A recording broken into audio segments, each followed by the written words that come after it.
Olá, meu nome é Sérgio Seixas, faço parte do grupo Terra de Rudá e do aplicativo 639 de relacionamentos através da sinastria astrológica. Quem não conhece, entrar no Instagram 639 para conhecer. Hoje eu vou falar sobre a casa 6, as setas e joalheiros. As setas e joalheiros. Mas antes, como de praxe, vou dar meu recado. Na quinta-feira, dia 21 de julho, às 9 da noite, eu vou dar um show chamado Amores Gozados, com participação especial da Lígia Franklin, da Juliana Franklin e do Rodrigo Pires. Vai ser no Manouche, ali no Jockey, no Rio de Janeiro, ali na Casa Camolese, Rio, Jardim Botânico 983. Tá? Quem quiser, vou estar comemorando ali meu aniversário, quem quiser ir, vai ser um enorme prazer para mim. Quinta-feira, dia 21 de julho, às 9 da noite, no Manouche, no Jardim Botânico, hoje Jardim Botânico 983, no Jockey, ali na Casa Camolese. E também, quem quiser saber informações sobre o retiro da Terra de Rudá em outubro, entrar em contato no WhatsApp da Rosa, DDD 21 98505 8500. Tá bom? Ainda tem algumas vagas. Esse retiro que acabou recentemente, aqui em junho, né, foi absolutamente maravilhoso. E o próximo, tudo indica que sim também. Chama-se o Alfaiate dos Milagres. Bem, hoje a gente vai falar um pouco, né, sobre a casa 6, as setas e as setas e joalheiros. As setas e joalheiros. Para quem não sabe, as setas são aqueles monges que se dedicam uma vida, uma existência, um cotidiano no autoaperfeiçoamento. Né? Joalheiros, eu acho que a gente sabe, aqueles que não só vendem, mas fabricam joias também. Lembrando o que os livros nos dizem, né? Da casa 6, casa da profissão, do trabalho, na casa da saúde, né?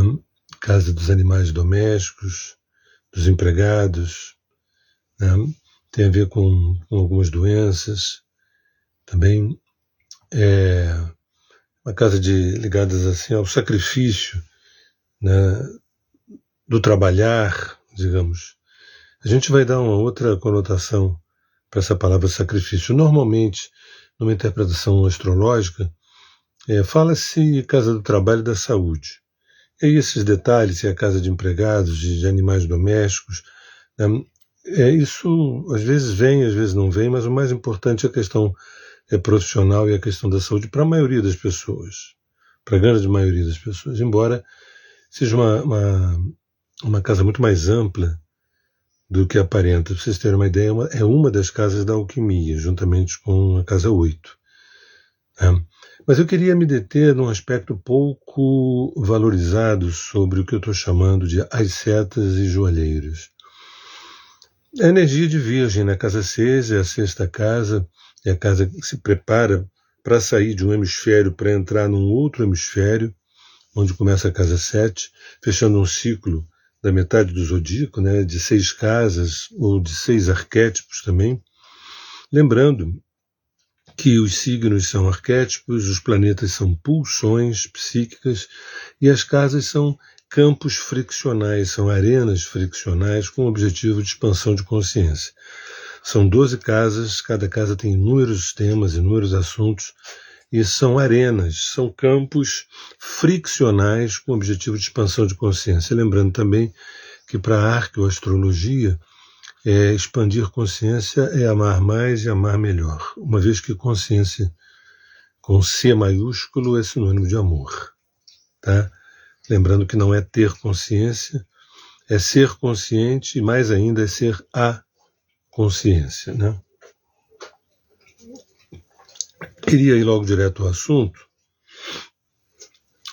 não me perder em obviedades dos livros que fazem falam coisas corretas sobre a casa 6, mas eu sinto falta, e por isso a gente criou a arqueoastrologia, é associar a saga astrológica à nossa saga humana evolutiva, a nossa saga humana de busca de ascensão, de busca de unidade. E são coisas assim, eu diria, involuntárias, como, por exemplo, a morte é involuntária, a respiração é involuntária, o crescimento biológico ele é involuntário. Então, tem coisas de uma suposta tirania biológica, tirania da própria existência, que a gente não tem arbítrio, não tem escolha, e é assim que eu vejo, é dessa forma que eu vejo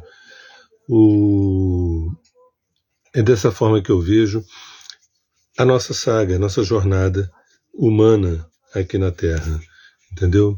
De processo evolutivo. Então, quando a gente olha para a sexta casa, que é uma casa ligada ao aperfeiçoamento, né, ao discernimento, né, à separação do joio e do trigo, por isso é a casa do artesão, do artífice, é a casa do artesanato, é a casa de uma certa manufatura, onde tem que ter um olhar acurado, um olhar aperfeiçoado. Ali, a gente está saindo de outras casas, né? Casa 1, 2, 3, 4, 5. Na casa 5, então, a gente se acha mais ou menos o rei da cocada preta, muitas vezes com ego muito inflado e tudo. E é na casa 6 que a gente começa a perceber que precisa lapidar. Sabe quando você faz uma canção, escreve uma música, faz uma poesia, né? Ou escreve uma peça de teatro, enfim, um roteiro de cinema, e quando chega na casa 6, que a gente relê o que a gente fez, a gente vê, nossa, está faltando isso, está faltando aquilo, tem que melhorar isso, melhorar aquilo, para a gente poder mostrar essa obra para aquelas pessoas mais íntimas nossas, que seriam a casa 7. Antes da gente botar para o público, né, que seria a casa 10, essa obra que foi criada muito assim, ela foi ideada lá atrás, mas ela foi criada na casa 5, com o amparo do inconsciente da 5, que é a 11, né? E na 6 é a lapidação. É um momento difícil, porque as pessoas adorariam criar suas poesias, ou criar suas vidas, as suas paixões, e ganhar como best-seller, ganhar o Oscar, e não é. É para isso que existem artesãos, artífices, todos os ascetas que dedicam uma existência no autoaperfeiçoamento. A função da existência é o autoaperfeiçoamento. E a função do autoaperfeiçoamento é a gente se tornar mais quem de fato a gente é. E a gente se tornar mais de fato quem a gente é a gente se tornar cada vez mais amor. E a gente se tornar cada vez mais amor significa a gente ser mais consciente e galgando patamares mais elevados de existência até a gente não precisar reencarnar na 3D. Né? Isso não é uma coisa que a gente escolha, não. Porque eu não queria isso, eu quero ficar aqui a vida inteira. A gente tem um prazo, né? A gente tem, vamos dizer assim, um tempo de repetência. Quando a gente repete demais a existência, a gente é convidado a se retirar ou convocado a se retirar dessa instância. Né? Assim como tem um processo evolutivo, tem um processo involutivo. A gente pode olhar para frente, andar para frente, pode andar para trás, momentaneamente pode ficar estagnado, mas é momentaneamente, porque quem fica muito tempo estagnado, algumas pulsões psíquicas entram, né, como Plutão, como Urano, eles entram em cena, porque a estagnação é um delito. A estagnação é um tipo de crime que gera patologias, gera doenças e tudo mais. É muito interessante como a casa do trabalho é a mesma casa da saúde. A casa dos remédios, das medicações, das ervas, das plantas, das colheitas, da alimentação saudável, é a mesma casa do trabalho. Né? Repara que se a gente tem uma profissão que a gente gosta, mas não tem nada a ver com a nossa alma, é possível que a gente adoeça. Se a gente tem um trabalho que a gente detesta, mas a gente está nele porque a gente precisa pagar as contas, é possível que a gente adoeça. Tudo isso é casa 6. Né? Tem gente que entende a profissão como uma coisa do diabo, a invenção do demônio. Entendeu? Que a gente deveria já nascer com tudo, as contas todas pagas, com tudo, né, encaminhado, né? Mas não é assim que funciona, e que bom que não é assim que funciona, porque se fosse assim, nós estaríamos patinando, né, sem conseguir realizar o objetivo central, que é o processo de ascensão. Então, quando eu falo ascetas e joalheiros, né, os ascetas, que são monges, são seres que dedicam uma existência ao autoaperfeiçoamento. Buscam essa ou aquela religião, buscam essa ou aquela espiritualidade. Tem ascetas que não têm religião nenhuma, são verdadeiros místicos, encaram o cotidiano como uma espécie de um campo vibracional e de um campo friccional de expansão de consciência, o cotidiano, né? Muita gente atribui à casa 6 a palavra profissão e ponto final. Acho que a palavra profissão vamos passar a palavra profissão, ofício e trabalho. A palavra profissão é muito bem compreendida pelas pessoas. Tem gente que gosta dessa palavra, tem gente que detesta essa palavra, porque ao não conhecer qual é o seu próprio dharma, ou o seu próprio propósito maior da alma, arruma um emprego aí para pagar as contas. Então a palavra profissão é uma palavra pesada, densa, complicada, difícil. A palavra ofício, né, parece que já tem uma instância um pouco mais sutil, né? Esse é o meu ofício. Podem ser sinônimos, tranquilamente, mas podem não ser. Podem ser instâncias, assim como a palavra trabalho com T maiúsculo. Eu faço uma diferença muito clara entre profissão e trabalho. Tem pessoas que têm uma profissão e elas não estão em trabalho, né? E tem pessoas que estão em trabalho e não têm uma profissão. Ou porque se aposentaram, ou porque nunca tiveram, por questões de saúde, ou por questões de herança, né? Tem pessoas que ganharam uma herança, mas não perderam a noção do trabalho. Não têm uma profissão, mas elas trabalham. Trabalham o quê? Se trabalham. É bom que vocês entendam, embora a gente tenha casas extrovertidas e casas introvertidas, embora exista a realidade externa e interna, todo o mapa astral está em função do nosso processo evolutivo. Todo o mapa astral é em função da caminhada do João, da caminhada da Maria, né? Então, é uma caminhada cheia de oitavas dentro dessa espiral vertical. Então, a gente vai encontrar na casa 6 informações através de signos ou de planetas daquilo que a gente veio trabalhar em nós. Quando a gente tem, por exemplo, os planetas pessoais na casa 6, Sol, Lua, Mercúrio, Vênus e Marte, a gente lê no livro o significado desses planetas e vê, é isso que eu vim trabalhar. De uma Vênus na casa 6, eu vim trabalhar minha Vênus. O que é trabalhar a Vênus? É a minha relação com grana, a minha relação com o meu feminino, com a minha afetividade, é isso que eu vim trabalhar? Né? Tem gente que interpreta simplesmente a Vênus na casa 6 como eu preciso gostar do que eu faço, do que eu trabalho. Ok. Aliás, um verbo muito presente na casa 6 e também no signo de Virgem é o verbo fazer. A gente tem que tomar cuidado, esse verbo, a gente tem que ter ele sob controle, porque muitas vezes, ou a maioria das vezes, ele assume uma dimensão gigantesca, a ponto de pessoas que se aposentam, entram em depressão, não sabem o que fazer, como se tivesse que fazer coisas o resto da vida. Eu até cunhei um termo chamado facer, F-A-S maiúsculo E-R, facer, que é fazer no ser.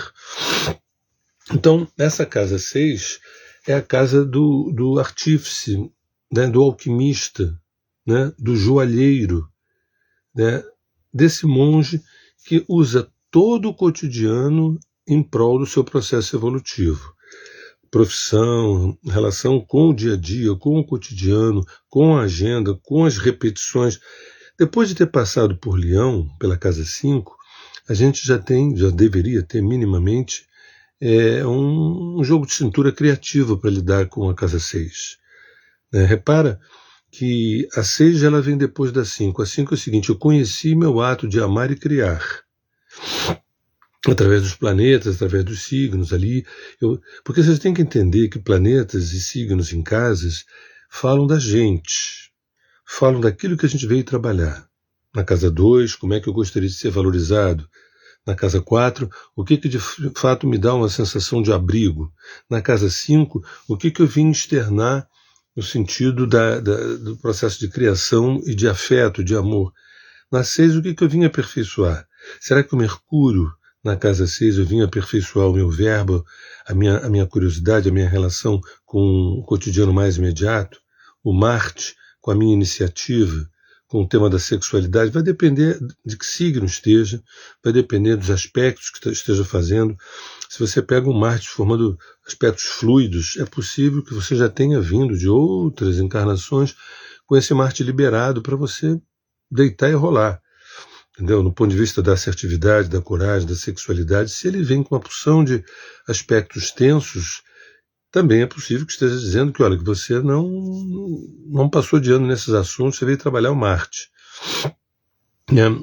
A Lua, na casa 6, é um tema enorme, Para quem já me conhece, vê que eu coloco a Lua como a pulsão talvez a mais importante do mapa. E não é astrologia lunar, não, nossa astrologia é solar, mas, poxa, depois de 44 anos de consultório, a Lua a Lua é o protagonismo da história. Você, por exemplo, você pode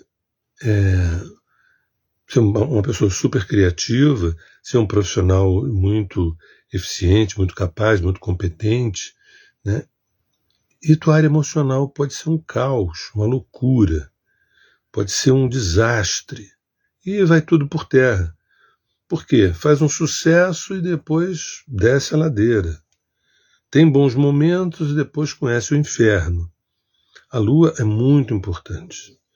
Por exemplo, você tendo uma relação madura, consciente com a Lua, se o momento está difícil, você tem o prumo, você tem uma maturidade, você sabe lidar com momentos difíceis. Então, os planetas que estão na casa, você pega, por exemplo, os planetas transpessoais, Urano, Netuno e Plutão, não raro Plutão na casa 6, a pessoa tem uma necessidade de ter uma atividade produtiva que a transforme, ou que a cure. Tem um termo que eu também cunhei, um dos vários conceitos da Terra de Rudá, que chama-se curar-me curando, curar-me curando. Assim como tem ir vindo, tem curar-me curando. Eu me curo enquanto eu curo, ou seja, enquanto eu sou um veículo de cura para mim mesmo, eu acabo sendo um veículo de cura para o outro. Repara que a casa 6, que é a casa do cotidiano, é um ateliê. Porque, repara, na casa 5, a gente pinta, borda, canta, dança, faz, ama, se apaixona, né? Até que descobre, eu acho que eu preciso organizar esse negócio, está muito caótico, eu acho que eu preciso ter um lugar, uma oficina, preciso ter um ateliê para poder enfiar essa casa 5 ali. A casa 6, e o nome desse ateliê chama-se dia a dia. O nome desse ateliê chama-se cotidiano. Né? Muito mal falado, muito mal amado. E quando eu dei o nome de As Setas e Joalheiros, sabe, poderia também dar outros exemplos, como sapateiro, como padeiro, aquele que faz o pão, aquele que conserta o sapato, né? Aliás, o próximo retiro vai ser sobre o alfaiate dos milagres, né? Que passa muito por esse milagre da gente usar o cotidiano ordinário para uma experiência extraordinária. Repara que a casa 6 tem a ver com as situações mais ordinárias do dia a dia, ordinárias que eu digo comuns do dia a dia. E o oposto, a casa 12, tem a ver com um aspecto extraordinário. Quando a pessoa fala, eu vi uma coisa surpreendente, eu ouvi algo assim milagroso, eu vivi alguma coisa que eu acho que nunca ninguém viveu. Isso é a casa 12. A casa 6 é amassar o pão. Ali você, por exemplo, muitas vezes o monge está ali com seu terço, com seu mala, conta por conta, passando. Né? E tem gente que não faz nada disso, apenas trabalha, né? Mas com uma verticalidade no gesto. Porque um dos problemas nossos é a gente encarar as casas com horizontalidade apenas. Por exemplo, casa 2 é dinheiro, casa 3 é viagem curta, casa 4 é família, casa 5 é paixão. Não é bem assim que a banda toca. A casa 6, por exemplo, é uma das casas da alquimia, da transmutação, da cura, né? É uma das casas ligadas ao aperfeiçoamento da relação ego-ser. Esse é um ponto central. Sabe o joalheiro que pega aquela pedra bruta e vai lapidando, vai lapidando, vai lapidando? Aquela pedra bruta tem um certo valor. A lapidada tem um outro valor. E a lapidação dessa pedra é a lapidação do ego. Na alquimia, quando a gente fala de chumbo, de Saturno, e transformar em ouro, que é o Sol, na verdade é transformar o ego em self, transformar o ego em ser. E melhor dizendo, é submeter o ego ao self, ao ser. Uma das coisas da casa 6 importantes que é a casa do empregado, ou do obreiro, ou daquele que está a serviço de. Por isso é a casa da humildade, né? Virgem. Quando a gente tem a certeza absoluta de que nós estamos aqui para servir, quando a gente tem a absoluta certeza que, primeiro, a gente tem que nos abastecer para compartilhar aquilo que a gente se tornou, né? Quando a gente tem a certeza de que não é o ego, não é a personalidade que faz com que a gente tenha que trabalhar anos e anos para enaltecer tanto o ego, a personalidade. Não, que o ego e a personalidade, elas são veículos da relação subjetividade com objetividade, ou seja, veículo da relação do mundo interior com o mundo exterior. E a função de Virgem é saber fazer essa manufatura, esse artesanato, essa tessitura, porque também tem o tecelão, tem o manto, tem o tecido, tem o tecer, tem o fiar, tem o confiar. Muitas pessoas dizem que Virgem é um dos signos mais desconfiados do zodíaco. Pois é, quando esse eixo Virgem-Peixe, casa 6, casa 12, está muito alinhado na consciência, a pessoa confia. Sabe por que confia?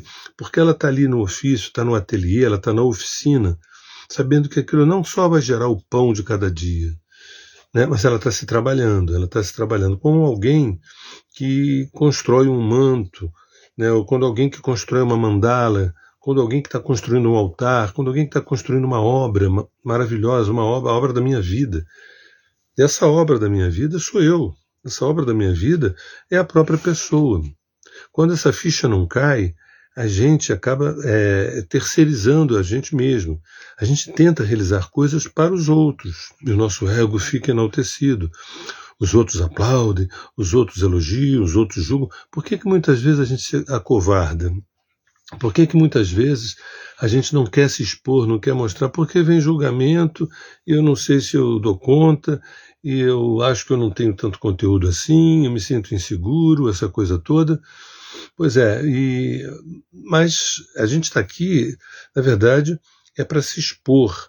E essa exposição passa por a gente ter alguma intimidade com os nossos conteúdos. E alguma intimidade com a falta de alguns conteúdos que ainda não estão ao nosso alcance, mas estão todos dentro da gente. Então a função de Virgem é ir escarafunchando também, é ir trabalhando, é um artesanato constante. Por isso esse asceta. Você chega lá no mosteiro, num ano ele está lá, ou está regando o jardim, ou está preparando o pão, preparando a comida, ou está em oração, né, ou está em silêncio, ou está em contemplação. Aí você volta 5 anos depois, ele está fazendo a mesma coisa. Talvez o brilho do olhar dele tenha mudado. Talvez não. Talvez sim. Aí você volta 15 anos depois, ele está mais velho, mas continua molhando as plantas, né, cuidando do jardim, da horta, fazendo o que tem que fazer. E aí a gente aqui no Ocidente pensa assim, coitado, ele não progride, ele não evolui, né, ele fica fazendo as mesmas coisas. Isso é uma outra história da Casa 6 importante. Né? Fazer as mesmas coisas em oitavas elevadíssimas. Entendeu? Porque a gente, aqui do ponto de vista ocidental, a gente acha que tem que fazer outras coisas diferentes, mudar, sempre mudando, encher o saco, sempre mudando. Ou seja, a gente tem uma arte de abortar as coisas. A gente tem uma arte de se livrar das coisas porque a gente é muito pesado a gente extrair daquilo o máximo, entendeu? Eu não sei se eu tenho fôlego para isso. Então a gente vai mudando de canal, a gente tem um controle remoto. E Virgem não é isso. Casa 6 não é isso. Casa 6 é uma casa do ofício, da humildade, do trabalho cotidiano. Trabalho esse que vai levar até a casa 12, que é a iluminação. O objetivo desse monge não é vir aqui para cuidar do jardim e ponto. Não, na verdade é o jardim que está cuidando de mim, são as plantas que estão cuidando de mim. É a comida que eu faço que cuida de mim, as panelas que eu lavo que estão cuidando de mim. Então, quando a gente começa a colocar o nosso cotidiano como uma espécie de altar, nada a ver com religião, altar que eu quero me referir a um lugar sagrado, nosso cotidiano como um lugar sagrado, e pego os planetas e os signos que estão ali tem as pistas maravilhosas do que eu vim trabalhar. Né, do que eu vim trabalhar. Muitas vezes a pessoa faz um vocacional, né, e aí fica apenas, você tem Saturno na casa 6, tem a ver com arquitetura, tem Plutão na 6, tem a ver com medicina, tem Netuno na 6, tem a ver com psicologia, tem Júpiter na 6, tem a ver com direito, tem Mercúrio na 6, talvez você pode ser um secretário, uma secretária, uma coisa.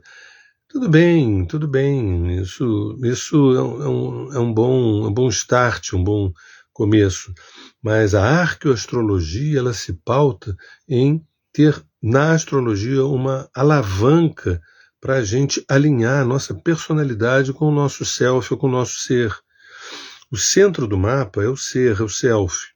Por exemplo, um dia, eu não estarei vivo, provavelmente vocês também não, mas um dia chegará onde não precisaremos de astrólogos para interpretar o mapa. O mapa será feito e uma pessoa que medite olhando para o cerne, para o centro do mapa natal, em silêncio, durante dias, meses, anos, é possível que ela vá se transformando, sem uma única palavra. Né? A gente já entendeu que certas formas mobilizam conteúdos, sabe, como os mudrais indianos. O mapa astral é a melhor forma que existe para cada um de nós. Não existe forma, nem a pirâmide de Gizé é mais potente do que o teu mapa astral. Portanto, assim que, em alguns casos, eu aconselho as pessoas a imprimirem o mapa, reduzirem, plastificarem e colocarem o mapa na própria carteira, né, como se acompanhasse a pessoa onde fosse, ou também botar no próprio altar o mapa. Essa história de meditar olhando para o cerne do mapa, não olhando para a casa 2, 8, 7, 6, 5, não, mas olhando para o cerne do mapa e tendo uma visão periférica da mandala do círculo, isso vai atuando em instâncias muito profundas, porque esse céu, ele faz uma tradução, o céu no papel, né, ou no computador, faz uma tradução gráfica de todas as nossas histórias, nossos enredos, e do nosso Dharma e do nosso caminho pela frente. Quando a gente tem uma relação de sabedoria com a casa 6, a gente encontra em tudo uma oportunidade de aperfeiçoamento. O tema da casa 6 é aperfeiçoamento. O joalheiro que aperfeiçoa aquela pedra bruta e depois vende por um valor enorme, né? O artesão, o artífice, o artista, que enquanto na 5 era um criador, mas agora ele está formalizando, ele tá realizando no concreto, né? Usando a razão. Né? Eu sempre faço uma diferença, eu não entendo, pela prática minha, que os signos de terra são signos mentais. Não acho isso. Para mim, os signos de terra são signos racionais. Os signos de ar são signos mentais. Gêmeos, Libra e Aquário, casa 3, 7, 11, mexe com um plano gasoso, um plano muito mais etérico. Assim como a casa 2, 6 e 10, respectivamente Touro, Virgem e Capricórnio, um aspecto mais denso, mais racional. O lado mental ele abre assim, o lado racional ele fecha assim. Então, o logos, né, o lado racional da casa 6, de tentar fazer da madeira uma cadeira, uma mesa, né? Fazer de um papel em branco uma poesia, fazer de um ser humano, né, uma joia rara, que sempre foi, que sempre foi.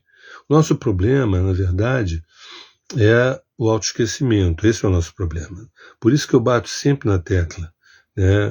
Eu sou, na verdade, canceriano do último dia de câncer, né? Então também tenho uma obsessão pela história, pela memória, né? Pela raiz, pelo comprometimento, né? E pela eternidade, uma vez que o eixo forte do meu mapa tem a ver com casa 4 e casa 10. Então o comprometimento. A ideia de você ser um turista existencial me aborrece profundamente. A ideia da gente fazer turismo de vez em quando é uma delícia, mas de ser um turista existencial é um delito dos maiores, porque, primeiro, que não cresce emocionalmente, né? E segundo, que está aí que nem um bobo da corte, que nem a carta 0 do tarô, antes de se transformar na carta 22. Repara que o 0 do tarô é o louco, e o 22 do tarô é o louco. Só que o 22 passou pela carta 1, 2, 3, 4, 5, 6, até chegar. É outro louco, é outro oitavo. Assim como quando a gente chega na casa 12, que a gente já passou pelas 11, né, a gente volta para a casa 1, mas diferente. É outro nascimento. O que se espera de uma encarnação quando a casa 6 é bem compreendida? Que quando a gente chegue na 12, nas nossas experiências, né, a gente possa estar preparado para um novo nascimento, que seria a casa 1. E a casa 1 vai dar as informações como é que esse nascimento precisa ocorrer. Tem gente com Saturno cravado, pós-maturo, tem gente com Urano ali, é prematuro, tanto no sentido biológico como no sentido simbólico também. Me interessa muito o aspecto simbólico. Então, o que eu estou dizendo? Que a casa 6 é a casa do ourives, é a casa do ateliê onde se aperfeiçoam joias. Essas joias são as relações entre a personalidade e o ser que é dentro de nós. Nós temos um negócio chamado IRU, Instinto de Retorno à Unidade. Né? Instinto de Retorno à Unidade. Mas, Sérgio, você tem uma fonte bibliográfica sobre isso? Qual foi o autor? Não tenho nenhuma fonte bibliográfica sobre isso. A fonte bibliográfica são mais de 40, no mínimo 44 anos imersos numa observação da alma humana, da psique humana. A coisa que mais me interessa na existência é a psique humana, que é a alma humana, que é a essência humana.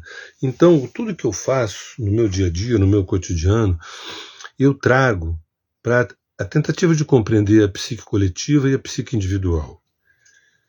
Não com essa ou aquela corrente, não com essa ou aquela técnica, mas com uma intuição disponível, uma plena intuição disponível. A gente não pode deixar a nossa criança morrer. Essa criança tem que nos ajudar muito no processo de sabedoria e, quem sabe, também de envelhecimento. Quando a gente envelhece sem a criança, complica o meio de campo. A gente tem que envelhecer com a criança ali intacta, com o jovem intacto, porque eles que vão permitir que a gente acesse coisas que os livros ainda não chegaram, que a ciência ainda não chegou, e a gente vai morrer e a ciência não vai chegar nisso. Entendeu? Então, a casa 6 é uma casa preciosíssima que fala exatamente da nossa capacidade de ver no ordinário o extraordinário, de ver na relação com as coisas comuns, banais e tudo, e descobrir que não existe nada que seja banal. O banal mesmo é o olhar. Você pode ter um olhar banal. Tá? Você está às vezes com uma porcelana da dinastia Ming na tua frente, e aquilo não tem valor nenhum. Você não dá nem 10 nem 20 reais por aquilo. Entendeu? E quando você vai ver o preço daquilo, são milhares de dólares, porque a minha ignorância opera prodígios. Então, é o olhar, não tem nada que seja banal, nada que seja. Até uma pessoa com um mau caráter, uma pessoa desviada, uma pessoa com intenções assim bastante horrorosas, não é banal. São mestres. A casa 6 tem a humildade de buscar no dia a dia os mestres. nas coisas, nos bichos, nos animais, nos objetos. A casa 6 tem a ver com os objetos também, sabe? Você não sabe quem é que esculpe quem, se é o escultor que esculpe o mármore ou se é o mármore que esculpe o escultor. Como é que o escultor sai daquela experiência de esculpir aquele Apolo, aquela Afrodite, né, aquele Zeus, aquele Netuno, naquele mármore? Como é que ele sai? Ou quando se pinta, né, um quadro, como é que você sai depois que aquele... Né, quando você dá um show de música, vocês reparem, eu fui, depois de 37 anos de silêncio musical, ano passado, eu fui convidado a dar um show no Manouche e aquilo para mim foi uma cura muito grande. E, de novo, surgiu a mesma oportunidade. Agora, dia 24 de julho, eu falei, gente, a importância da gente deixar preservada a nossa casa 5, a nossa casa 1, entendeu? Porque quando chega a 6, que é a oportunidade da gente materializar, concretizar, objetivar, realizar, está intacto. Está intacto. O processo criativo está intacto. Entende? Eu tenho alguns desafios, né? Eu tenho alguns desafios. Tem um que eu vou jogar aqui, eu vou jogar, mas já estou terminando nosso encontro aqui. Mas eu tenho um desafio que, depois de tanto estudar, né, a Suméria e o que aconteceu antes da Suméria, fica claro que a gente tem dentro da nossa estrutura de DNA uma possibilidade de vivermos muitos anos, como aconteceu no passado. Aquela história de fulano que vivia 700, 800 anos, 900, aquilo não era exatamente simbólico, né? Mas nós tivemos algumas manipulações genéticas ao longo desse tempo. Estou afirmando isso com a maior serenidade, a maior tranquilidade, né? Das pesquisas que eu fiz e que eu faço, eu não sou nenhum bobo, não sou nenhum bocó, e também não tem por que ficar refém nas limitações da ciência. Entende? Então, dessa pesquisa toda, eu descobri que, obviamente, que nós fomos manipulados para chegarmos até aqui, e uma manipulação com coisas incríveis e com coisas danosas. E uma das coisas danosas foi, uma das tantas que eu não vou me referir, mas uma delas é ter abreviado a nossa idade. Então, se a gente pode ir até os 80, 90, 100, 70, que a gente preserve aos 70, aos 80, que a gente preserve essa criança intacta, esse jovem intacto, essa juventude, essa jovialidade, esse humor, essa alegria, essa disponibilidade, porque é a casa 6 que vai dar o formato para isso. Os planetas e os signos vão dar informações para a gente sobre o que a gente veio trabalhar. Né? Trabalhar no sentido de realizar a obra alquímica chamada eu mesmo. Eu sou a minha obra alquímica. Isso fica muito mais claro quando a gente chegar na casa 10. A casa 10, que é o topo do mapa, é o topo do Himalaia, é ali que a gente percebe, gente, esse tempo todo fazendo coisas era na tentativa de me autorrealizar. Tentei realizar isso, tentei realizar aquilo outro, e agora, quando cheguei no topo, na casa 10, eu descobri que era eu que estava sempre buscando a minha autorrealização. Né? Então, é isso. Eu queria falar sobre nós, as setas, e nós, joalheiros, que a gente não perca a dimensão do nosso ofício de trabalhar, né, a nossa relação da nossa personalidade com o nosso ser. Né? E lembrando, né, nessa era da descompactação identitária que nós vivemos a partir de 2012, a perder de vista, lembrando que ninguém aqui, pelo fato de ter o Sol em Virgem, ninguém é Virgem. O fato de ter o Sol em Câncer, ninguém é Câncer. O fato de ter a Lua em Peixe, o ascendente em Capricórnio, o mapa é uma configuração momentânea da nossa trajetória. Nós somos vacuidade. Nós estamos muito além do nosso mapa. O mapa dá, eu diria, todas as pistas necessárias. Por isso, talvez, na minha opinião, é o maior conhecimento que eu tive no meu caminho foi a astrologia, porque tem uma utilidade prática e uma utilidade metafísica também. Prática em todos os sentidos, até encontrar a profissão, até a sinastria amorosa, enfim. Mas até o aspecto metafísico, que é a busca de si, ou a busca da autoiluminação. Então, que fique claro que nós nem somos o nosso mapa, tá? Nós somos vazio pleno, vazio fértil, nós somos vacuidade.